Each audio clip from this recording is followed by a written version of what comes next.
কৃষক বাঁচলে বাঁচবে দেশ, সবার আগে বাংলাদেশ। এই স্লোগানকে সামনে রেখে সবার জন্য স্বাস্থ্য এবং সার্বজনীন চিকিৎসা ব্যবস্থা কার্যকরের মাধ্যমে বিএনপির ৩১ দফা বাস্তবায়নের লক্ষ্যে ফ্রি মেডিকেল ক্যাম্প ও রক্তদান কর্মসূচি অনুষ্ঠিত হয়েছে।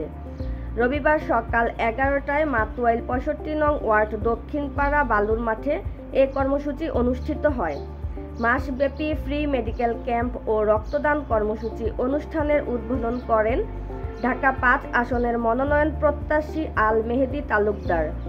ঢাকা ৫ আসনের প্রত্যেকটি ওয়ার্ড ইউনিটে অসহায় ও খেটে খাওয়া মানুষদের জন্য এই ফ্রি মেডিকেল ক্যাম্প আয়োজন করা হয় এবং রক্তদান কর্মসূচি বাস্তবায়ন করা হয়।